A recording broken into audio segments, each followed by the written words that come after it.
Young fan got the sauce.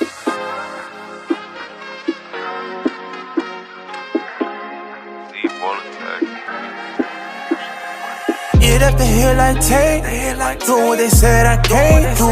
Nothing but a whole lot of gang shit. Used to be broke, now I ain't. Look what I turned my pain into. I remember getting caught in the rain pouring. I ain't had nothing to wait for. I'm in love with the man that changed me too, and the change ain't changed me when I came into. I still care that I won't play with you. I'ma die this way, y'all. The gangsters ain't stop saying, but the hoes love the way I say it to 'em. Say come through that block is out me. Pussy so God, I won't let that stop me. BBS my neck, give me hockey. Niggas out here selling for less than options. I don't take losses, I get less. Nah, I didn't know OG Mack before Bloods. To be honest with you, I never heard of none of them niggas before Bloods. I'm not trying to throw shots at nobody. I'm not trying to throw jabs at nobody. Okay, I'm not saying niggas are suckers. Nobody. I'm not saying niggas wasn't a man in their hood or their projects or nothing like that. I was that. I got that on my resume. All right. When I say I ain't heard of none of them niggas, so we from New York City. We from New York City. I'm talking about citywide legend status. Like, you know what I mean? Like we got ghetto superstars from New York. We got Fat Cat. Every borough knew what Fat Cat is, right? We got Preem. Every borough know what Preem is. He a Queens nigga, the Bronx know what Preem is. If you outside, you got to know who Preem is. You outside, right? Alpo. Every borough know who Alpo is. He a Harlem nigga, but every borough know who Alpo is. If you outside, you got to know who Alpo is if you outside, right? That's every borough, right? Now, Haitian Jack. You outside? He did what he did. You outside though? Everybody knew who Haitian Jack was. Right? Let me get another Brooklyn nigga name. Like Brooklyn got some dudes.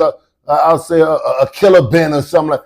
You know, it's certain dudes whose names ring bells from borough to borough, like or world rather. I'll say world more so. You know what I mean? Like dudes' names ring from borough to borough. Dudes got that like ghetto superstar quality. Pistol Pete Rollat. Pistol Pete Rollat. Everybody, Pete is a ghetto superstar. He's a drug kingpin status figure. Right?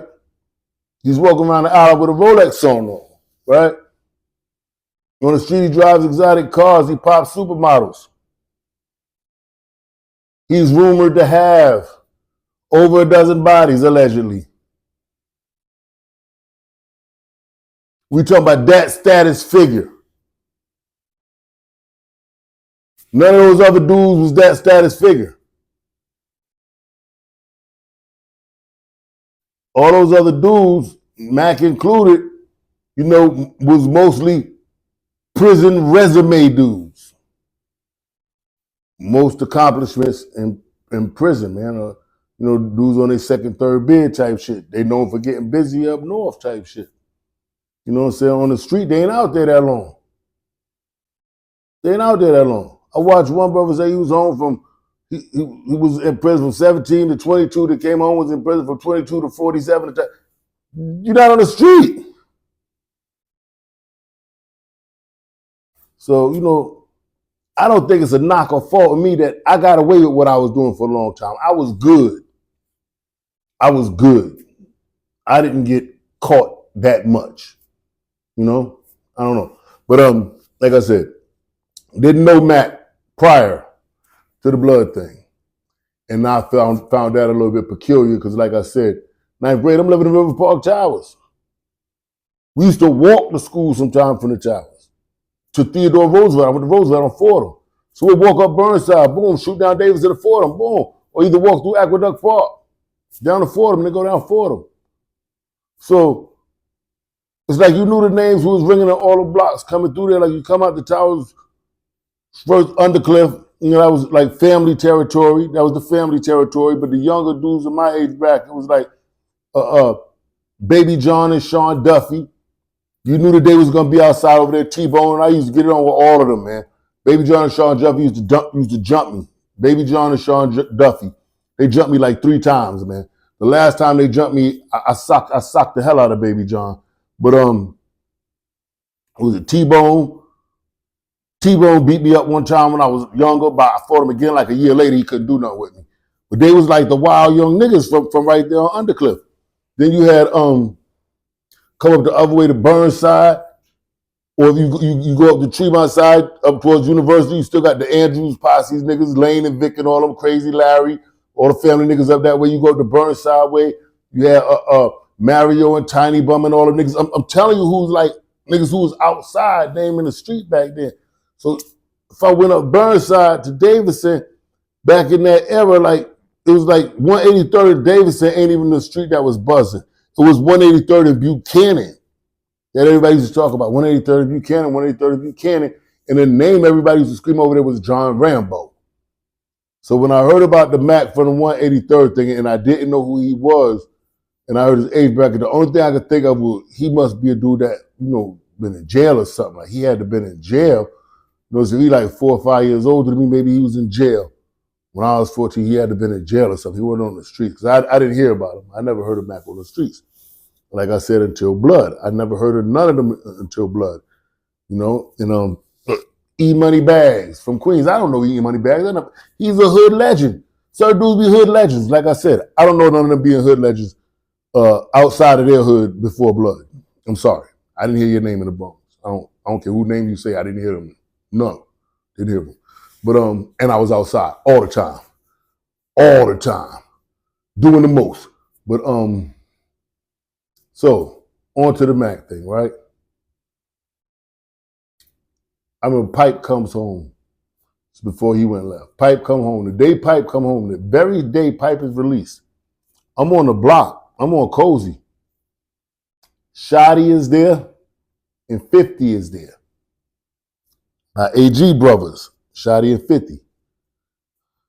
So Pipe rolls up on the block and just start talking like normal, like he wasn't just in prison for the last 5 years. You know what I'm saying? Like just start talking a normal conversation.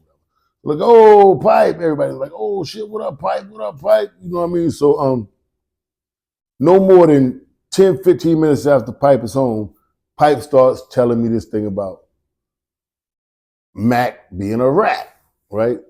How ironic it's coming from Pipe. But he starts telling me about Mac being a rat. He's saying I think he said he was in Auburn. If I'm not mistaken, it was Auburn with Shackwell.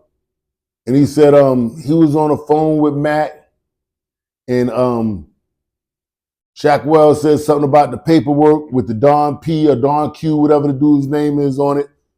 And Mac said something to the extent of I don't care about that because I'm not coming back to the state. No way. If I get knocked again, I'm going to the feds. It was something to that effect, if I'm not correct verbatim, but that's the general gist of it.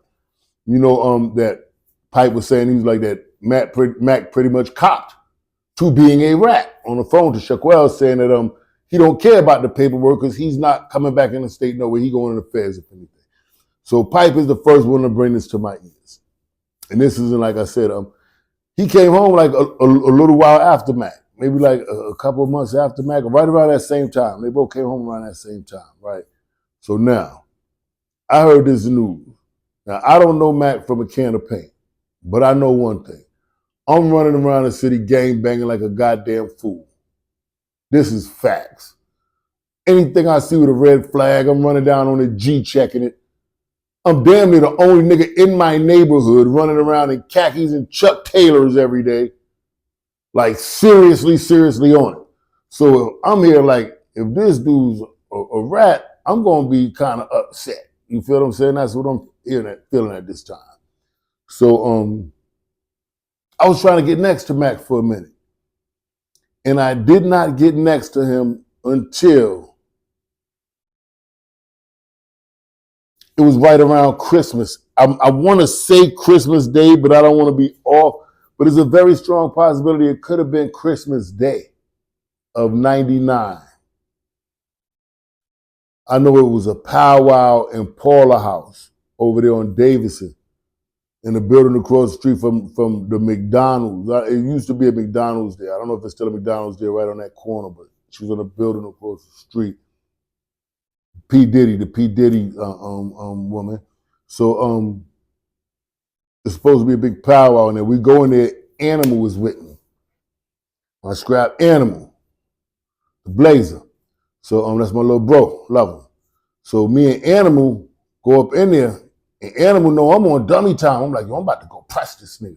And Animal rolling with me, but that nigga eyes the size of baby shoes, because he know we going into the Lions there. And he know like I'm really like retarded, like, you know what I'm saying? Like, only got a few brain cells left. Like, I be clowning these niggas about they heroin usage, but I had my other issues with other stuff. But those are some episodes we're gonna talk about. Those are real episodes we're gonna talk about. But I never dealt with that dog food. No sir, that wasn't my thing. But so Animal rolling with me, right? Boom, we roll up in the spot. It's a big circle. Ain't no furniture in the living room. Everybody's in a big circle around the living room. Everybody's standing in a big circle, and they waiting for Mac to come in, and like he's the Grand Wizard. Like, you know, we waiting for Mac, like Mac's the Grand Wizard. So Mac comes in the room and is like, he's real animated in his posture and his gestures and stuff. You know what I'm saying? The way he's moving, like he's really on some OG Bobby Johnson time. So he's chucking it up with everybody, going around, chucking it up with everybody, chucking it up with everybody. So he gets to me, and I wouldn't put my hand out. I looked that nigga dead in his eyes and I said, you got some splaining to do. He said, what's up, man? I said, yo, what's this I'm hearing about that phone call? My homie Pipe, he was my homie at the time. My homie Pipe just came out the mouth. He said he was right next to Shackwell when he was on the phone telling you, yo, he got this paperwork with your name on it. So what's up? You a rat or what? What's up? Nah, blood, nah. Then that slick game. What I later found out was dope fiend game. I'm gonna tell you how I found out it was dope fiend game. Rudy, because Rudy ain't had no shame in what he did. Rudy was 110% gangster. He sniffed dog food, but he pop off. He get it in. He a G. I respect it. Dog food wasn't my cup of tea. I respect it. You know what I'm saying? Rudy get it in. So this is around the time, if he see this and remember, we was in a criminal court bullpens on 161st. You know what I mean? This was around the time, not long after he got shot in the hand. Some niggas from Vietnam projects had shot Rudy in the hand. They call themselves Bronx gunslingers at the time. And BGS. And he was telling me one of the dudes from Bronx Gunslingers was in the 3 building. He said the dude name was Jimmy John. So I'm like, okay, Jimmy John's in my house. I'm in 2 Up at the time. Draws from Queensbridge was in there. My man Sid from Parkchester was in there. It was a Spanish kid named Jose, kept getting Mad Bud in. All I know was just Mad Bud in the back where the homie was at. Like, Draws wasn't claiming no hood or nothing, but he was back there where the homies at. He was sleeping back there where the homies was at. You know what I mean? But yeah, so Rudy tells me that the Bronx gunslinger dudes get at him. So I go back to the island, I pop on the nigga Jimmy John and make him get up out of there or whatever. You know what I mean? But at that time when me and Rudy was talking, you know what I'm saying, that's when he was really filling me in on the blanks, a lot of things, and like really telling me about, like, bro, a lot of niggas was messing with that dog food. This one was messing with the dog food. That one was messing with the dog food. This one was messing with the dog food. And the way Blood put his word on it, like, I ain't had no choice but to believe him. You feel what I'm saying?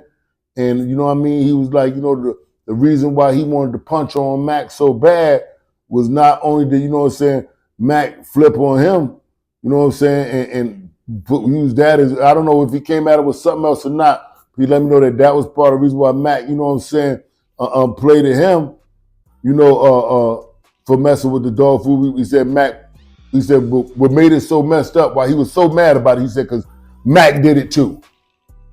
He told me it's out his own mouth. Said see Mac do it too with his own eyes. I said Mac did it too. So how you gonna? So I don't know. Maybe he had quit. Maybe he was sobered up at that time. I don't know. But when I went on my rant about dudes being old dope fiends, it comes from a long list of names I got from the bro Rudy.